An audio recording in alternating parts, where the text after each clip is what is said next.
I was still in the kitchen, still wearing the dress I bought for her wedding. It was soft blush, simple, elegant, the kind of dress a mother wears when she wants to be seen but not overshadow.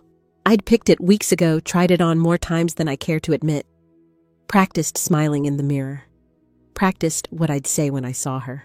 But that moment never came. There was no smiling reunion, no tears, no necklace clasped around her neck as I whispered, "You'll always be my baby." Because she told me not to come. No big fight, no screaming match.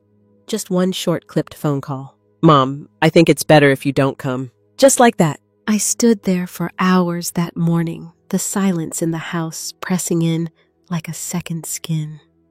The kind of silence that doesn't just feel empty, it feels pointed, like the walls are watching you wait for something that's never gonna arrive. I made a pot of coffee I didn't drink. Wrapped the gift I'd planned to give her, the necklace I'd had custom made, tucked in a velvet box. I tied the ribbon like I was still holding on to a sliver of hope. Like maybe she'd call. Maybe she'd say she changed her mind. She didn't. The ceremony had already started. I kept glancing at the clock like that would change something. It didn't. I didn't cry, not right away. I just sat down at the kitchen table, one hand clutching the edge like I might float off the earth if I didn't hold on to something. The gift sat in the center of the table. I looked at it the way someone might look at a photograph of a ghost. Something once full of life that now just haunted the room. That night, I couldn't sleep. I lay on the couch in the same dress, the fabric stiff and strange like it belonged to a different woman. And the next morning, a knock. I almost didn't answer. I thought maybe a neighbor. A delivery. But it was him, Caleb, still in his wedding suit, though the jacket was gone, the top buttons undone. His face was tired. His eyes even more so. He didn't say hi. He just said, "Can we talk?" Before the dress. Before the phone call. Before Caleb stood on my porch looking like he hadn't slept in days. There was love. Real love. Not the kind people post about with filters and hashtags, but the kind that burrows into your bones and makes a home there. The kind that feels like breath and fire all at once. That was me and my daughter. Her name wasn't always easy for people to pronounce, so we called her Ivy. She was my only child. Born after 5 years of fertility treatments and more heartbreak than I ever let anyone see. I was alone when I gave birth. Her father had been long gone by then. But when they placed her in my arms for the first time under the sterile hospital lights, with thunder shaking the windows, I swear the whole world quieted. She gripped my finger like she'd been waiting for me. From that moment, it was just the two of us. Me and Ivy, against everything. I raised her alone. I worked 2 jobs, teaching 3rd grade during the day and tutoring high school kids at night. I skipped dinners, slept too little, counted pennies. But she never knew that. Her world was safe. Soft. Full of books, sidewalk chalk, piano lessons, and pancakes on Saturday mornings. That was the one thing I promised myself, that no matter what I had to sacrifice, she would never feel the weight of it. We had our rituals. Friday movie nights with popcorn and matching pajamas. Road trips in our old station wagon singing at the top of our lungs. On stormy nights, she'd crawl into bed beside me even at 15 and whisper, "Just until it passes." I never told her no. She was bright, curious, kind.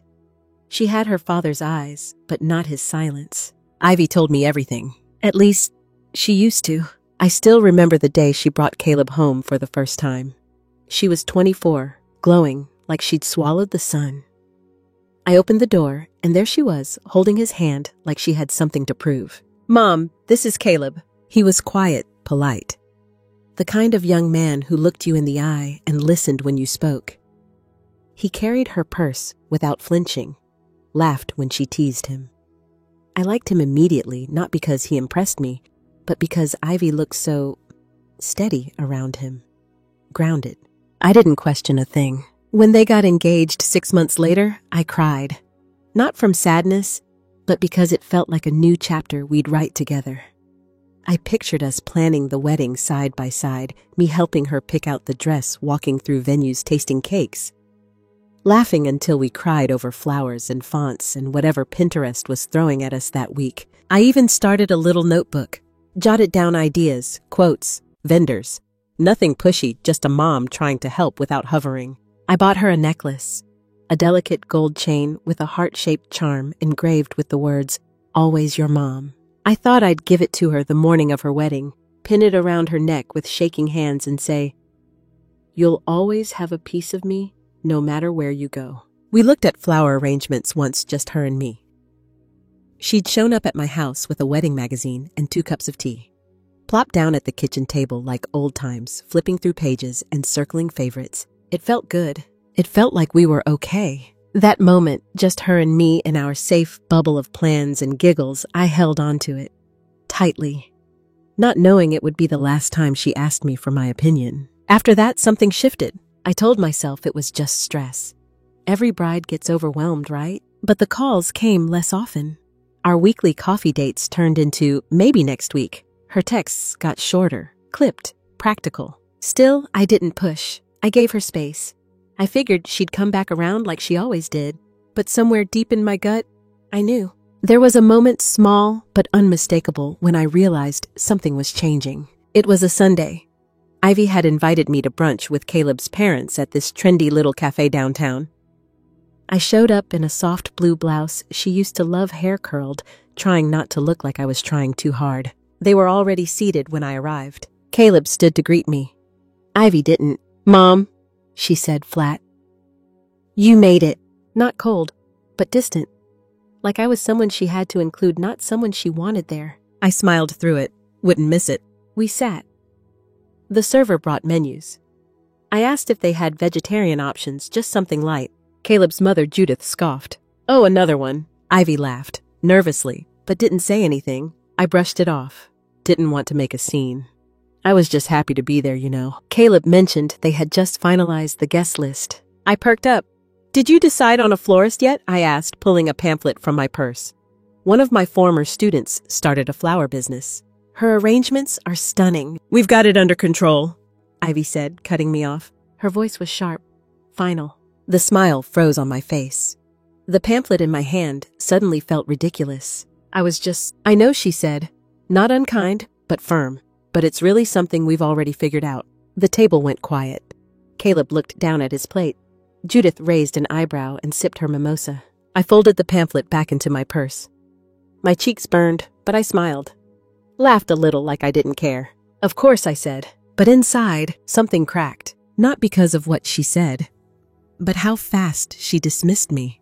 Like my excitement was embarrassing. Like I was stepping into a role I no longer had permission to play. That night, I sat on my couch and replayed it over and over. The way she cut me off. The way no one at the table flinched. It wasn't just a misstep. It was a shift. After that brunch, things didn't return to normal. In fact, they got quieter. Not the kind of quiet that comes from being busy. Not the everyday quiet that life sometimes hands us. This was different. This was the kind of quiet that makes you feel like you're being slowly erased. Like someone's drawing a chalk outline around where you used to be. The calls stopped. The texts, one-word replies. No more "love you" at the end of our conversations. It happened slowly, so slowly, I could almost convince myself I was imagining it. But a mother knows. Even when she pretends not to, she knows. I kept trying gently. I sent her a picture of my old wedding veil lace, soft as breath passed down through 3 generations. I asked, "Would you want this as your something old?" She didn't reply for 3 days. And when she did, it was short. Going with something different. "No thanks, no warmth, just a period." I offered to help with the invitations, handwrite the addresses like we used to do for holiday cards. She replied, "Already handled." I suggested hosting a small gathering for her college friends, a relaxed thing, backyard lights, lemonade, laughter. "It's not really the vibe we're going for," she said with a smile that didn't touch her eyes. That smile. I still remember it. Polite, distant, like I was a guest in her life. One day, I stopped by her apartment with a small basket. Homemade cookies, some chamomile tea, and a box of little memories, pressed flowers from a trip we took when she was 6. A drawing she made of us when she was in kindergarten. Our hands holding each other in crayon. Caleb answered the door. He looked surprised, hesitant. "She's not really feeling up to visitors right now," he said, not unkindly. I offered to leave the basket.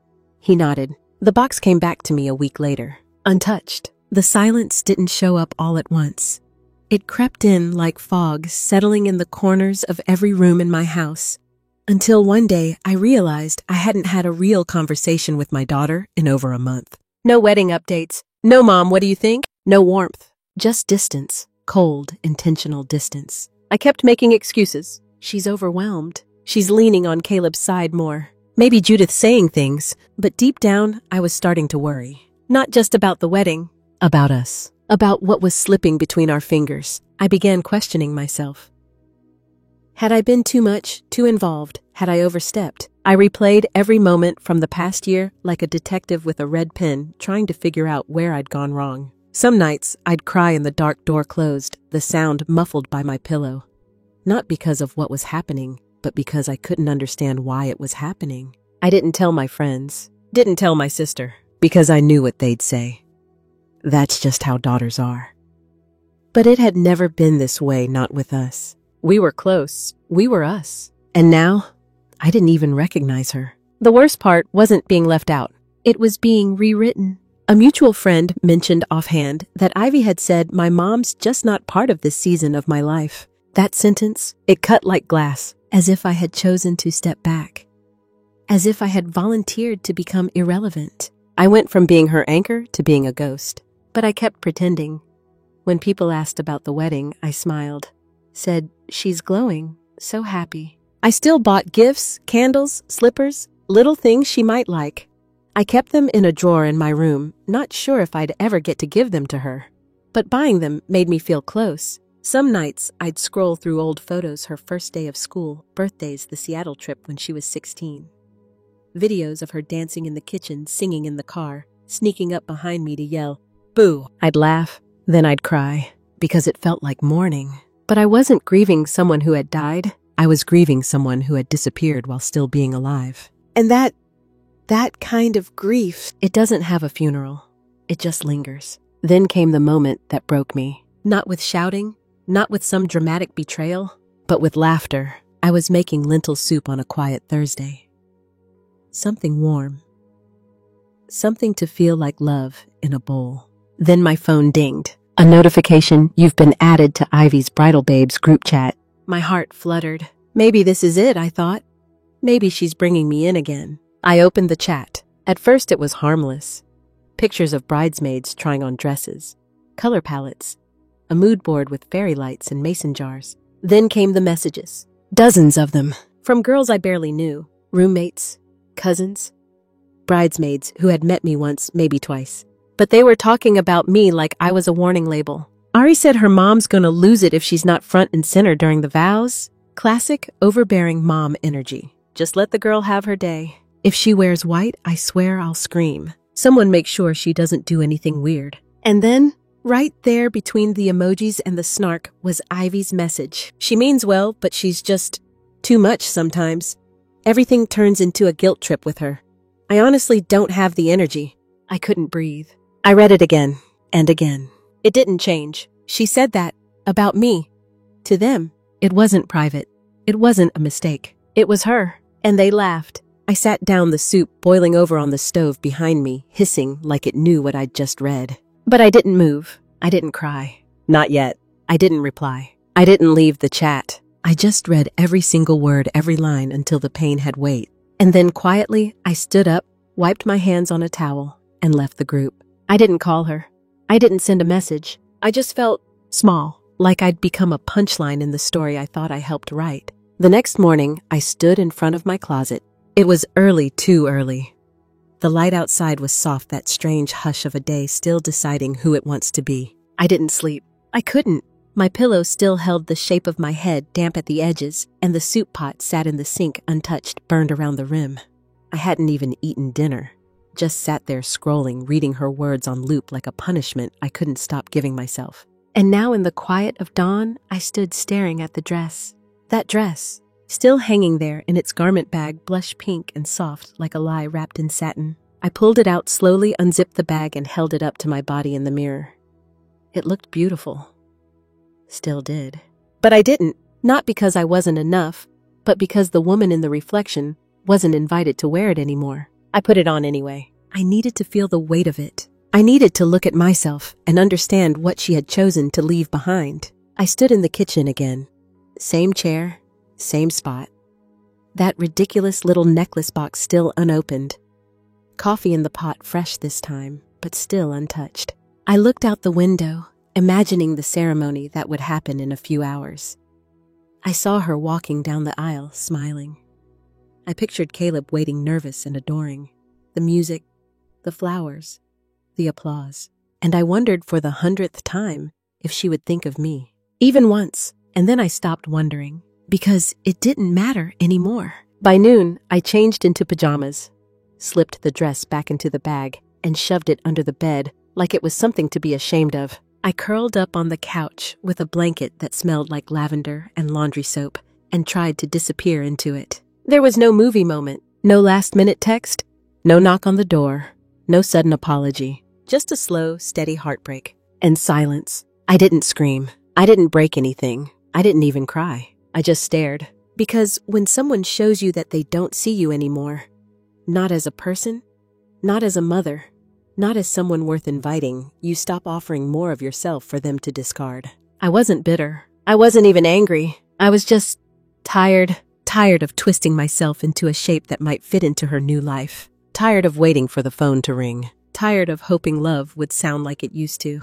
And so I did something small, something quiet. I lit a candle. Not for her. For me. I poured myself a cup of tea and sat in the living room, letting the steam warm my face. And in that stillness, I remembered someone I hadn't thought about in years. Me, before motherhood swallowed me whole. Before every moment, every decision, every breath revolved around being someone's mom. I remembered the woman who used to journal every night, who took walks just to feel the wind on her skin, who once painted for fun even though none of the canvases turned out quite right. I remembered her, and I missed her. And right there with the candle flickering beside me, and the necklace still sitting untouched in its box, I made a quiet vow. If I was being written out of her story, then I would start writing my own. I didn't need a seat at the wedding. I needed a seat at my own table. The day after the wedding felt heavier than the wedding itself. There was no more hope to distract me.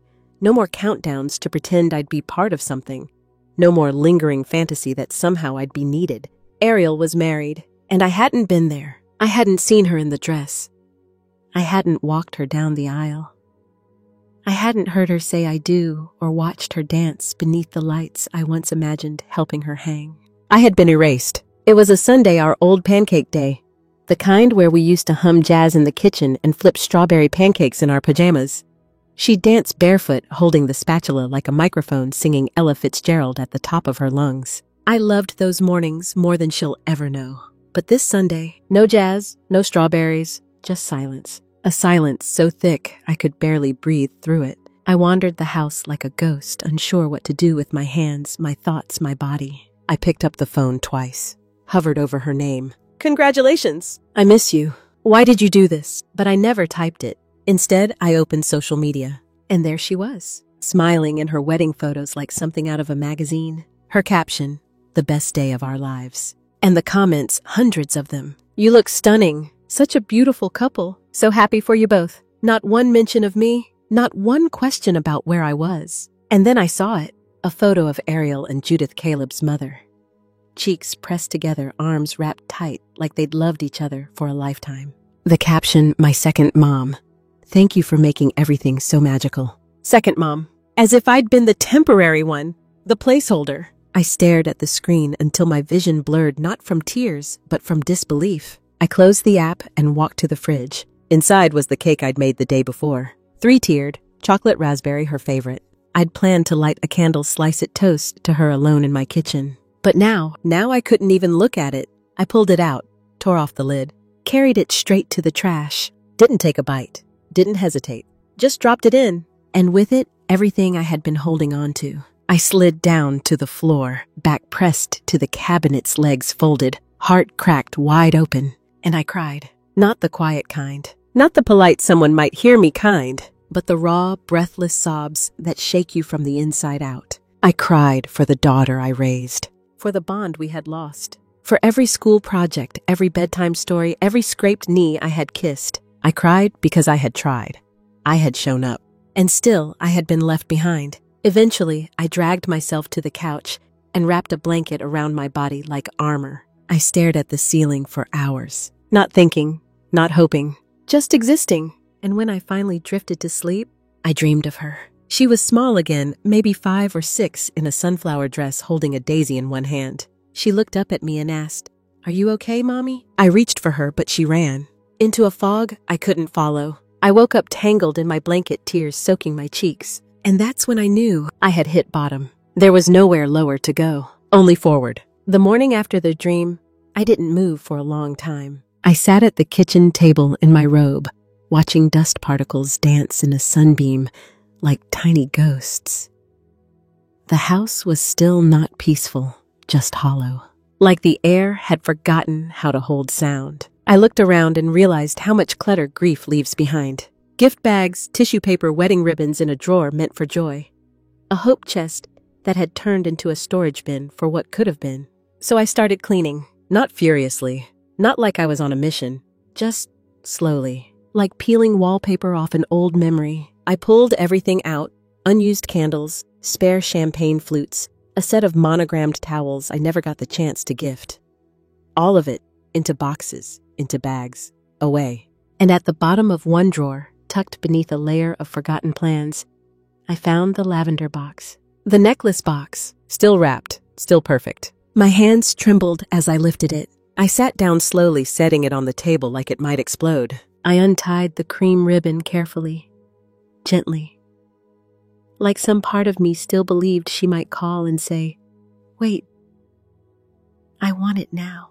Inside the necklace, nestled in velvet, gold chain, heart-shaped charm, the words, "Always your mom," etched into it in looping script. But it wasn't just the necklace in that box. There was a letter, folded tightly. I had forgotten all about it. I pulled it out. The paper was creased, the ink a little smudged in places. I must have cried while writing it. It was the kind of handwriting I reserved for greeting cards and report cards when I wanted every word to be just right. And I read it out loud, to no one, to myself. "Dear Ariel, today you become a wife, a partner, a co-pilot in someone else's life. And while that is sacred and beautiful and worthy of celebration, I hope you never forget the role you've always had, my daughter. From the moment I first held you, I knew I would spend my life protecting you, cheering for you, and loving you in every way I knew how. Every late night cry, every scraped knee, every whispered secret. They're stitched into my soul. You are my heartbeat in motion. I haven't been perfect. I've said the wrong things, held on too tightly, missed the cues. But never once has my love faltered. Not for a second. This necklace holds a piece of me and of your grandmother, too. Her wedding ring was melted into the charm, so you'd carry both of us with you. Not because you need reminders of who we are, but because I wanted you to know the strength in you comes from somewhere real. I don't know where life will take you now, but I hope with every part of me that you'll always find your way back to me. Not because you have to, but because you want to. Because real love has space for both roots and wings. With all my heart. Mom. By the time I finished, I couldn't see the words anymore. My eyes were soaked. But I wasn't sobbing like before. This time, the tears weren't for what I lost. They were for the reminder of who I had been, of what I had given, of how deeply I had loved. That letter, it wasn't for Ariel anymore. It was for me. Proof that I had poured everything I had into being her mother. Proof that the silence she gave me wasn't a reflection of my failures, but of something broken inside her. I placed the letter back in the box, but this time I didn't return the necklace to the velvet. I clasped it around my own neck, my fingers shaking. The charm landed just above my heart, warm, solid, mine. And it didn't feel like surrender. It felt like a reclamation, like a woman saying, "I still matter," like a mother who refused to disappear. That day, something shifted. Not loud, not dramatic, no lightning bolts, just a soft creak in a door I thought had rusted shut. I looked at myself in the hallway mirror, not to check my face or fix my hair, but to see me, really see me. And what I saw wasn't a shell, wasn't a woman discarded. I saw strength. I saw breath. I saw a flicker of someone worth returning to. I spent the rest of that week quietly rebuilding, not my relationship with her, but my relationship with myself. I pulled a box of old journals from the garage, flipped through pages of stories I used to write when the house was loud with laughter and crayons and piano practice. God, I used to love writing. I used to need it. I made tea, lit a candle, sat at the same kitchen table, and opened a fresh page. The pen felt unfamiliar in my hand, like I was holding a part of myself I hadn't touched in years. But I started writing, not about Ariel, about a woman finding her footing after the ground she trusted disappeared, about the beauty in getting back up. The words came slow, stubborn, but they came. And when I looked at the clock, I realized 4 hours had passed. 4 hours. And I hadn't thought about her once. Not in pain, not in longing, not in shame. Just me, my story, my words. The next day, I took a walk through the neighborhood. I hadn't done that in weeks. The air was crisp, and leaves whispered against the sidewalk. Kids rode scooters. A dog barked in the distance. The world was still moving. It hadn't stopped just because I did. At the cafe, I ran into an old coworker, Mara, from the elementary school. We used to share microwave lunches and joke about field trip chaos. She looked surprised, then warm. "Leona, I've missed your face." We caught up, laughed about an old student who once tried to eat glue and blamed it on imagination. And before we parted, she said, "You know the district's looking for part-time reading tutors again. You always had a gift with the kids who struggled. You should think about it." I smiled politely, but something in me sparked, not because I needed the job, but because I missed being needed the right way. Not for who I used to be, not for what someone wanted me to be, but for who I still was. That night I updated my resume. Didn't tell anyone, didn't post about it, just quietly reminded myself that I could still say yes to something new, something that had nothing to do with being someone's mother, and everything to do with being me. That next morning I made my bed. I don't know why that felt like a big deal, but it did. There was something sacred about smoothing out the sheets, tucking in the corners, fluffing the pillows. Like I was telling the day I'm here. I'm awake. I still matter. I opened the blinds wide, let the sun spill in. And for the first time in a long time, I didn't reach for my phone to check if Ariel had posted anything. I didn't scroll through wedding pictures or wonder who she was laughing with now. Instead, I opened the window. Fresh air. Morning sounds. The rustle of leaves. I brewed coffee, not out of habit, but because I wanted to taste it. I took it out to the front porch and just sat there, wrapped in a shawl. Barefoot. No distractions. Just me and the world. That afternoon, I called the district office about the tutoring job Mara had mentioned. The woman on the phone sounded thrilled. "Your name still comes up, you know," she said. "Some of the kids still remember you." That made me smile in a place I thought had forgotten how. They set up a quick interview, said they'd love to have me start part-time next semester if things lined up. I hung up the phone, set it down gently, and whispered, "Okay, Leona, look at you." Not because it was a huge step, but because it was mine. That same day, I cleaned out a drawer in my bedroom, the one where I had hidden all the gifts I bought for Ariel. Candles, slippers, little trinkets meant to say, "I'm thinking of you." Things I'd been collecting when I still believed I'd be part of her wedding day. I sat on the floor cross-legged and looked at every item. Some of them still smelled faintly of lavender. I repurposed what I could, donated the rest, kept one candle, lit it that night. Not for her, for me, because warmth doesn't need a reason. That week, I started going to a writing group at the library. Wednesday nights. Small room.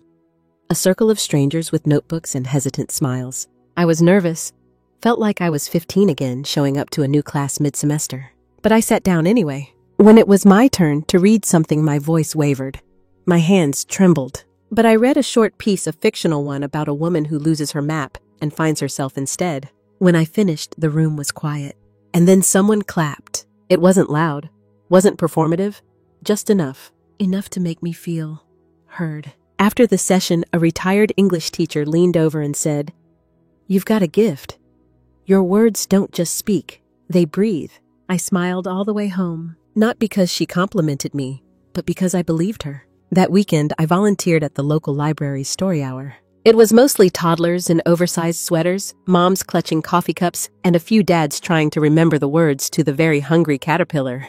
I sat in the big chair, opened a picture book, and started to read. My voice filled the room, and the children, God bless them, they listened. Eyes wide, faces lit up. One little girl, Harper, sat right at my feet. She kept interrupting me to ask things like, what if the dragon wants to be a ballerina, or can the tree talk back? She reminded me of Ariel. Not the adult Ariel with cold eyes and clipped texts. The real one. The little girl who used to crawl into bed during thunderstorms and whisper, just until it passes. After story time, Harper hugged me. Just wrapped her little arms around my knees and said, "You read good." I blinked fast to keep the tears back, because I wasn't sure anyone had said that to me in years. A few weeks passed like that, small steps, quiet victories. I bought myself a new bookshelf and filled it with poetry, memoirs, even a few gardening guides I'd once loved. I rearranged my living room, not because it needed it, but because I did. I hung up new curtains, lit more candles, started painting again. Nothing serious, just little watercolors of flowers and trees. Messy, untrained, full of color. Every brushstroke felt like a heartbeat returning. And I kept writing. Short stories, flash fiction, letters I never sent. I also called the lawyer and updated my will, not because I was feeling grim, because I was finally feeling clear. I didn't cut Ariel out. I'm not that kind of mother. But I included a note in the section about heirlooms, a simple statement about the necklace, may be passed on if the recipient demonstrates understanding of its meaning. Love without conditions. Loyalty without performance. Presence without control. Not a threat, not a punishment, just a boundary. A reminder that legacy is not just about blood, it's about truth. That same night, I pulled out my calendar, started writing things down. Not errands, not appointments, me things. Writing group, tutoring hours, a walk with Ruth next door, the local open mic I might just maybe read at one day. The calendar began to fill. Slowly. Like promises I was keeping to myself. And then something happened. A parent at the tutoring center sent me a thank you note. Her son Elijah had been struggling with reading. She wrote, "He says you're his favorite part of the week, that you make the words stop being scary." I pressed the card to my heart and exhaled. I hadn't realized how badly I needed to hear that. That I could still be someone's safe place. That I could still matter, not for what I lost, but for what I still had to give. The leaves were beginning to turn. That crisp edge in the air, the one that tells you summer is letting go, started creeping into my mornings. I walked more now just to watch the trees shed what no longer served them. There was a lesson in that. Letting go doesn't mean dying. Sometimes it just means making room. I'd stopped checking Ariel's social media. Not because I didn't care, but because I needed to protect my peace. Still, now and then, something slipped through tagged photos, mutual friends. One day, someone posted a picture of Caleb. He was at a cafe downtown, sitting alone at an outdoor table. No ring on his hand, no Ariel in sight. He looked tired. Not broken. Just like someone who had aged 5 years in 5 weeks. I didn't think much of it, not until the email came. It was a simple subject line. "Would you be open to talking?" And the sender, Caleb. I stared at the screen, read it again and again. He wasn't asking for anything specific, just a chance to talk. He said he'd read the letter, the one in the gift box Ariel never opened. Said he had thoughts, questions, regrets maybe. I didn't answer right away. Instead, I went outside, sat on my porch, and let the cold bite at my skin. I didn't want to rush, because for the first time in a long time, I wasn't operating out of pain, or urgency, or the desperate hope that someone might finally see me. I was just still. That night, I replied, "If it's about truth, not guilt, I'll listen." He wrote back within the hour. "It is." Caleb showed up on a Sunday morning. The kind of morning where the sky feels too clear, too soft, like the whole world is holding its breath. He parked across the street and sat in his car for a full 10 minutes before he got out. I watched him from the window, unsure if he'd actually come to the door. But he did. No flowers, no script. Just him in jeans and a sweatshirt, hands shoved in his pockets like a teenage boy showing up to say sorry for breaking a window. I opened the door and stepped aside. "Would you like some tea?" I asked. He nodded. We sat at the kitchen table, the same one where I'd waited the morning of the wedding. Same seat, same mug. Caleb looked around like he was memorizing everything. Then he said, "She didn't open the gift." The box was under her shoes in the car. She forgot about it. I said nothing. I opened it. He went on. I know that wasn't mine to do, but something about it. I needed to know. And the letter. He stopped, ran a hand through his hair. That letter wasn't written by someone controlling or dramatic. It was written by someone in pain. Someone who loved too deeply to fake being okay. I nodded. He kept going. I believed her. When she said you were too much, that you'd make the day about yourself. I thought she was trying to draw a boundary, but she was building a wall. He looked up at me. She's been different since the wedding. Cold, disconnected. It's like she thought having the day without you would fix something in her, but all it did was open a hole. I watched him struggle for words. He wasn't here to fix anything. He wasn't here to speak for her. He was here to tell the truth. And that mattered.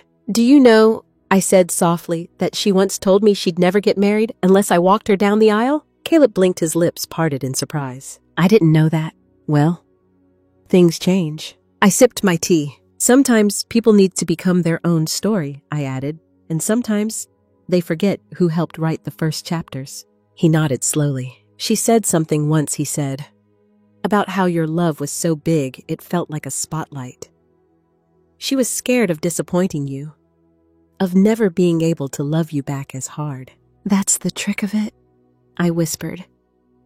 We don't need our children to match us, just not erase us. The room was quiet. Then he reached into his pocket and pulled out something folded. I wrote something, he said. I didn't know if I'd give it to you, but now I think I should. He slid the paper across the table. I didn't open it right away, just placed my hand on top and said, Thank you. He nodded, stood up, and before he left, he said, If I'd known what I know now, you'd have had the first seat. I smiled, not bitter, just soft. I didn't need a seat, Caleb.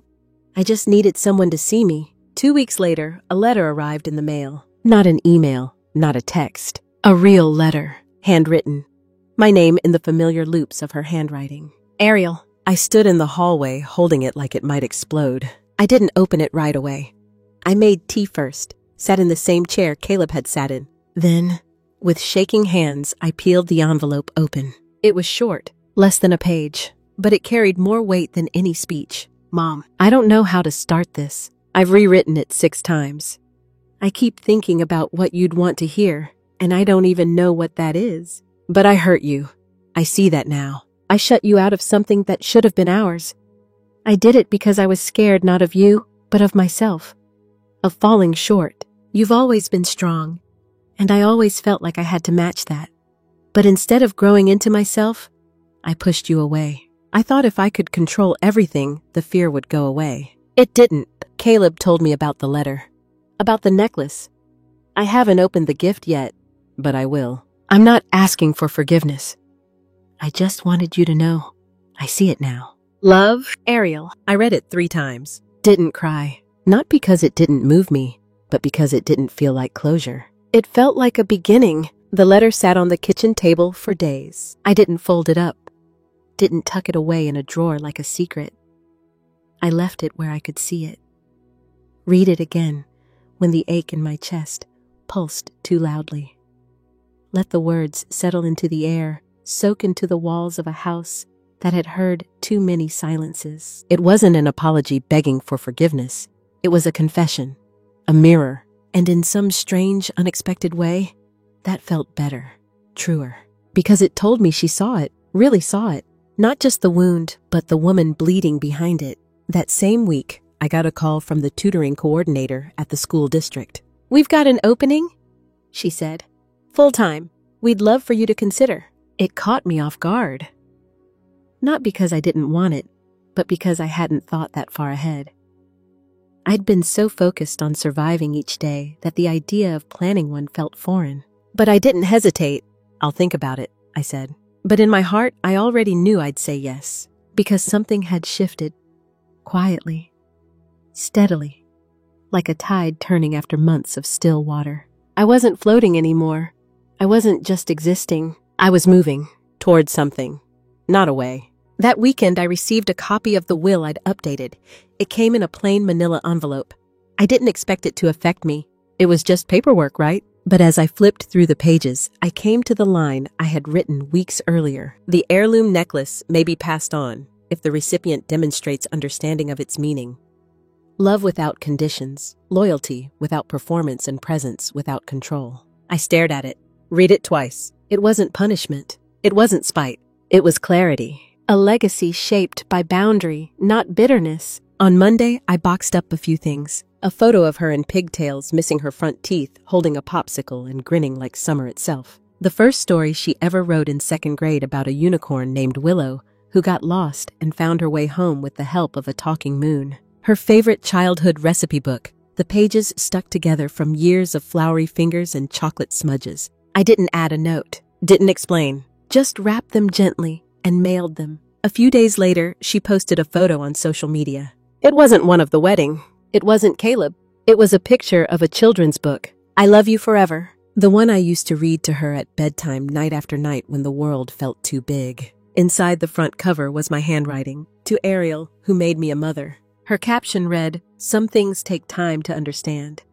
I'm still learning." No hashtags, no tags, no public declarations. Just truth, soft, honest, like a door opening slow and careful. And for the first time in what felt like forever, I didn't feel like the story had ended with me outside. The justice wasn't loud. It didn't come in dramatic confrontations or teary apologies on my doorstep. It came in acknowledgement, in being remembered, rightly. And sometimes that's the most powerful kind of justice there is. It was a Tuesday evening when the phone rang. Unknown number. I almost didn't pick up.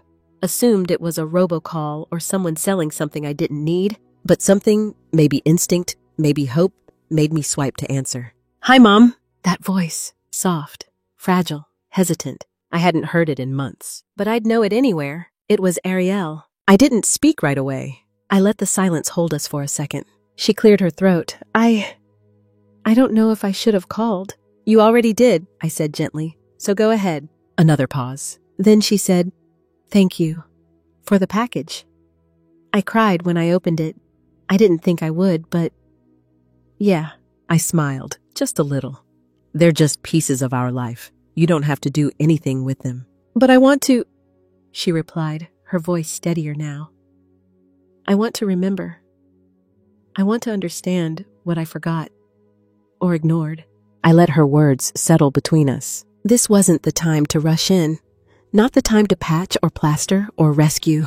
"I read the letter again," she said. "The one in the necklace box. I finally read it, and I couldn't stop crying.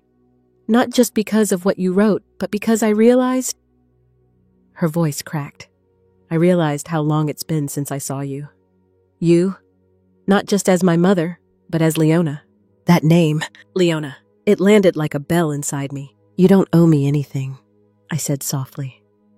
"This call, it's not a door you have to walk through. Not unless you truly want to." "I do," she said. No hesitation this time. "I'm not ready to come over yet or talk about everything, but I want to start somewhere. Maybe lunch, neutral ground." "Of course," I said. "You name the place." "There's that cafe near the bookstore," she said. "Maple and Pine. They still have those cinnamon rolls." "They do," I said, smiling. "You used to order them with extra glaze." "Still do," she said. And for the first time in months, I heard her smile. We didn't fix everything over that phone call. There were still miles to walk, wounds to tend. But we'd taken a step, not back to what was, forward into what might be. And that was enough. I arrived at Maple and Pine 10 minutes early. I'd been there dozens of times over the years. Birthday brunches, lazy Saturday mornings, study breaks where I'd watch her scribble in a notebook between sips of hot cocoa. The place hadn't changed. Same brick walls, same mismatched mugs, same Ella Fitzgerald humming through the speakers. I chose a table by the window, ordered 2 coffees, and waited. I didn't fidget, didn't scroll through my phone. I just watched the door. And then there she was. Ariel, not the polished version I saw in her wedding photos. Not the smiling bride framed by perfection. She looked real, tired but softer, less guarded. She spotted me, paused, then walked over. Her steps were slow, deliberate, like each one was a question she hadn't fully answered yet. She hugged me. Not tight, not dramatic, but real, like someone who remembered how. We sat across from each other. The coffee steamed between us. "You look good," she said. "So do you," I replied. And I meant it. She reached into her bag and pulled out a photo. Worn edges slightly curled. It was us on a beach somewhere, maybe Florida, wrapped in matching towels. Sunburned cheeks. Laughing like we'd just discovered joy for the first time. "I found this," she said, sliding it across the table. I don't remember the exact day, but I remember how safe I felt. I placed my hand beside the photo, traced our faces with my fingertip. "I remember that day," I said. "You built a sandcastle. It got washed away by the tide. You cried so hard." She laughed, a small, unexpected sound. "You told me I continued, even if the castle washes away, you'll always know how to build it again." "That sounds like something you'd say," she whispered, her eyes glassy. There was a pause, a moment suspended. Then she said, "I forgot a lot of things, Mom. I want to remember them, if you'll let me." I never stopped hoping you would. We didn't talk about the wedding. We didn't rehash what went wrong. We didn't need to, not yet. We just talked. About cinnamon rolls. About the bookstore next door. About how the cafe still used those chipped yellow mugs she used to hate. It was light, gentle, but underneath, it was everything. The following weeks fell into a rhythm that felt neither fast nor slow. Just steady, like a pendulum finally finding its beat again. She called me every few days. Nothing deep at first, just checking in. Sometimes it was about her new job. Sometimes it was about a book she found in a thrift store that reminded her of childhood. Sometimes it was nothing at all, just the quiet of two people remembering how to exist in each other's orbit. Once she sent me a voice memo of her walking past a bakery. "They're playing your Ella Fitzgerald song," she whispered, soft laughter in her voice. "Made me think of you." That was it. No grand apology, no performative gesture. But it meant more than any of that ever could. We started taking walks, short ones, around the lake, through the park. Places where the air felt open and the words could come easy. We didn't talk about everything, but we talked about enough. A leaf that looked like it had been dipped in fire. A dog wearing a ridiculous Halloween sweater. A poem I'd read that made me think of her. Little things, but healing things. One Saturday, she showed up at my front door unannounced. I opened it and found her holding a cardboard box. "I finally opened the wedding gift," she said, "and the letter." She stepped inside, set the box down on the kitchen table, the same table where I had waited on her wedding day. Inside were photos, old journals, childhood drawings, pieces of her. I thought, she said, looking uncertain, maybe we could make a scrapbook. Not because it fixes anything, but just to remember it together. I didn't answer. I just pulled out the glue sticks and construction paper from the drawer. We spent the whole afternoon side by side, surrounded by memories. Laughter came easy, tears came too. But it didn't feel like mourning. It felt like mending, one photo at a time, one caption at a time. That night, after she left, I sat alone in the kitchen. The scrapbook open in front of me, pages drying, memories curling at the corners. One photo caught my eye. Ariel, 10 years old, sitting in my lap, frosting on her nose, mid-laugh, a birthday cake between us. I didn't remember the joke, but I remembered the joy, and that was enough. I got up, walked to the hallway mirror, the same mirror where I had once stood trying to remember who I was. I looked at my reflection, not for vanity, but for truth. I saw a woman who had been shattered, rebuilt, not the same as before, but stronger, wiser, whole. I hadn't been waiting for Ariel's apology, not really. I'd been waiting to see me again, and now I had. She'd come back into my life, yes. But more importantly, I had come back into my own. Not as a shadow of a mother waiting for an invitation, but as Leona, a woman who'd held on through grief, who grew through absence, and who found her voice again. Not through someone else's permission, but through her own. The next morning, I lingered over breakfast, still feeling the softness of yesterday. A lightness in my chest. Not elation, not quite, but something close to peace. The kind that hums in the background when you've stopped holding your breath. The scrapbook sat closed on the coffee table. I hadn't put it away. I didn't want to. It felt like a living thing, breathing with the weight of our shared history. I flipped it open again and ran my fingers across the pages. Ariel's second-grade drawing of us stick figures with wild hair and giant smiles was crooked, but I left it that way. Honest. Just like the laugh she gave me yesterday when I asked her if she remembered our matching pajamas. "I can't believe you made me wear those flannel penguins for 4 years," she said, rolling her eyes. "You begged for them every Christmas," I'd reminded her. She'd gone quiet then, just for a moment, then said, "Yeah, I did. We were rebuilding something. Not the same shape as before, but strong and real." Later that day, I went to the library for my writing group. I hadn't planned to read, but when my name was called, I stood. My hands trembled slightly as I unfolded the page. My story was short, just 3 paragraphs, but every word carried weight. It was about a woman on a beach, watching her child build castles that the tide kept stealing. How she learned not to stop the water, but to teach her daughter to build again. And again. And again. When I finished, the room was silent. Then softly applause. Not loud, not thunderous. Just enough to say, "We heard you." Afterward, a woman named Carla approached me. Late 50s, sharp eyes, gentle voice. That story, she said, I lived that story. We talked for 20 minutes. She hadn't spoken to her son in 5 years. No wedding, no explanation, just drift. She said my story felt like a hand on her shoulder. Sometimes I think the universe gives us each other as mirrors. She saw herself in my story, and I saw how far I'd come in hers. The days turned slow and golden. The trees were starting to change their leaves, surrendering with grace. Ariel called me every few days now. Nothing scripted, nothing big, just enough. "Do you still make lentil soup?" she asked once. "Still over-season it with thyme," I'd replied. I always liked that she whispered. I almost said, "You never told me that before." But I didn't. Some things didn't need to be named to be felt. One morning, I went into the garage to dig through an old box of winter coats. Buried beneath them was a dusty envelope I'd long forgotten about. It was addressed to Ariel, written in my handwriting, but never sent. Inside was a birthday card. From last year, a simple note. "Happy 29. My sweet girl, no matter how far you go, you'll always carry my love." I stared at it for a long time. Then I didn't throw it away. I tucked it into the scrapbook right behind the beach photo. She didn't need to see it, but I needed to keep it. Then came the message. Late Friday evening.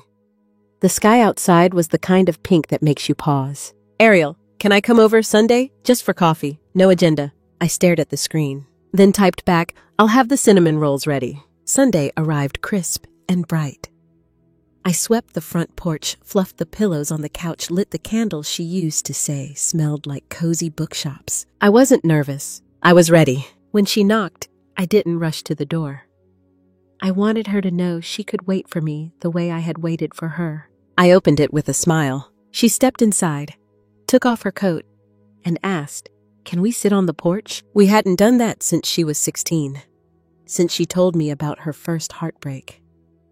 I used to wrap a blanket around her shoulders, pour her tea, and let her cry without trying to fix it. This time we sat side by side, sipping quietly. She pulled out her phone and scrolled through her photos, then handed it to me. There we were, her wedding day. Not me, of course, but her, Caleb, friends, candles, laughter. But one photo stood out. It was a shot of the gift box I'd sent, the necklace sitting beside the letter. I couldn't open it that day, she said, but I kept it on the table. I'd look at it every night for a week before I had the courage. I nodded, not speaking. "And when I finally read the letter," she continued, "I felt like you were still holding my hand, even after everything." I looked at her, my grown daughter, no longer a bride in a magazine, but a woman weathered by her own storms. She took a deep breath. "I'm not ready to explain everything," she said, "but I want you to know I'm trying. I don't want to lose you again." I reached over, took her hand. "I never left," I whispered. We sat like that until the sun dipped low and the wind turned sharp. She stayed for dinner, just soup and bread, but it felt like a feast. When she left, she hugged me tighter than she had at the cafe. No words, just warmth. And that was enough. She started stopping by more, sometimes with a bag of groceries and no explanation. Sometimes just to sit at the table scrolling through her phone while I read a book beside her. No pressure, no apologies. Just presence. It reminded me of when she was in high school, those quiet after-school hours, when she'd crash at the kitchen table, head bent over homework, earbuds in. I'd be prepping dinner, glancing over at her every so often. Back then, I didn't realize how sacred those silences were, how much love could live inside ordinary minutes. Now I did. Now I cherished everyone. One rainy Tuesday, she came in dripping wet hair, frizzing from the mist. She shook out her coat, kicked off her boots, and sighed. God, remember when we'd run to the car in weather like this just to grab donuts? I looked up from my mug. Only if they had rainbow sprinkles. She grinned. Always. Then something shifted in her face, like her smile cracked open something raw. I've been going to therapy, she said. Since the wedding. Since everything. I nodded. No surprise. No questions. She tucked her knees up on the couch like she used to when she was 10. I thought pushing you away would make me feel grown, like I was untangling myself, creating space. But it just made me feel untethered. She looked up at me, eyes glassy. I kept waiting for it to feel good, to feel like freedom. But it didn't. It felt like floating in the dark. I reached over, brushed a damp curl off her forehead. You don't have to explain, I said gently. You're not on trial here. But I want to, she whispered. So she did, not all at once. But over the next few visits, pieces came out. How Marka had made her feel like she needed to choose between sophistication and sentiment. How Caleb, despite being kind, didn't really push back when she started cutting people off. How part of her still believed deep down that she'd disappoint me if she wasn't perfect. I made you my measuring stick, she said once, and I hated it because I kept falling short. But I built that narrative, not you. I listened. Sometimes I responded, sometimes I didn't, because this wasn't about fixing anything. It was about being there while she fixed herself. In the meantime, life kept happening. I got the full-time position with the school district. 3 days a week, I worked with kids who barely knew their alphabet but carried worlds inside them. I taught them sounds, yes, but also gentleness, patience, how to laugh at mistakes. One boy, Mateo, used to draw suns on the corner of every worksheet. I asked him why once. He said, "So it's not boring. The sun makes everything look happy." I started drawing little stars beside his suns. We built our own kind of language. Ariel came to the library one Wednesday night. I hadn't told her I was reading at the open mic. She just showed up. I saw her standing near the back, no makeup, hair in a ponytail, clutching a tote bag with the faded bookstore logo we used to visit every summer. She didn't wave, but she smiled, and that was more than enough. I read a new piece that night about women who reinvent themselves, not because they were broken, but because they were brave enough to outgrow what no longer held them. When I finished, she clapped. The first to clap. One Sunday, we sat on the porch, sipping tea under a quilt. Ariel pulled something from her bag, a small square package wrapped in tissue paper. "I saw this and thought of you," she said. Inside was a mug, white ceramic, hand-painted with a quote in curly script. "Even when the castle washes away, you still know how to build." I stared at it, throat tightening. "You remember?" I whispered. "I never forgot," she said. By Thanksgiving, we were cooking together again. She chopped onions while I rolled out pie dough. We danced to Ella Fitzgerald in our socks. She hummed off-key. I didn't correct her. During dinner, she pulled out her phone and said, "Can we take a picture?" I blinked, surprised. She held it up, leaned her head against mine, and snapped a selfie. Later that night, she posted it with the caption, "Grateful for the woman who taught me what grace looks like." I didn't cry until after she left. And when I did, it wasn't sorrow. It was relief. One day, as we were walking through the park, Ariel paused by a bench, sat down, looked out at the fountain where children were tossing in coins. She reached into her purse and pulled out a gold chain, the necklace, the one I had made for her. She opened her hand, letting the charm dangle in the sunlight. "I've been carrying it in my bag," she said. "Everywhere? I couldn't wear it yet, not until I earned it." I didn't say anything. I just waited. Then she reached up, clasped it around her neck, tucked the charm under her sweater. "I'm ready now," she whispered. The holidays came with a softness I hadn't expected. Not perfect, but warm. Ariel and I spent Christmas Eve together. No huge gathering, no extravagant tree. Just a small table, 2 plates, candles flickering between us, and a playlist of the old jazz songs we used to hum to in the car. She brought dessert, a pumpkin pie she had baked herself. I burned the crust, she said sheepishly, setting it down. I took one bite and smiled. Tastes like love to me. She laughed, and something unknotted in her shoulders. Later that night, as we sat curled up on the couch beneath a shared blanket, she asked, "Do you think we'll ever be the way we were?" I shook my head gently. "No, I think we'll be something new, and maybe even better, because what we were before." That had been beautiful, yes, but it had been tangled too. So much of my identity had been wrapped around her, and so much of hers had been trying to grow beyond me. Now we were learning how to stand beside each other. Not over, not under, beside. In January, she joined me at the tutoring center one morning. Just to observe, she'd said, but when one of the kids, a shy girl named Lily, got stuck sounding out extraordinary. Ariel knelt beside her and whispered, "You know what that word means? It means something rare, something really special, just like you." Lily beamed, and I watched my daughter in that moment giving back the gentleness I'd poured into her. And I thought, there it is, the lineage of love. Not always perfect, but present. One evening, as we cleaned up after dinner, Ariel asked, "Do you still have the story I wrote when I was 7 about the dolphin who wanted to fly?" I grinned, pulling a drawer open. "It's in the scrapbook, page 15. We sat on the couch, thumbing through the book, laughing at crooked drawings, tear-stained pages, ticket stubs from old movies, and notes scribbled on napkins. At the bottom of the last page, there was a blank space. Just one. She pointed. "Can we add something here?" I nodded. "What do you have in mind?" She pulled a small photo from her wallet, one I hadn't seen before. It was of her on her wedding day, standing alone, no bouquet, no staged smile, just her looking off to the side, serene, uncertain, real. On the back, she'd written, "A day that was supposed to mean something else, but now means the beginning of coming back." I took a glue stick from the drawer. Together, we pressed the photo into place. Spring began to wake up the trees. The neighborhood bloomed in yellows and purples. I started gardening again.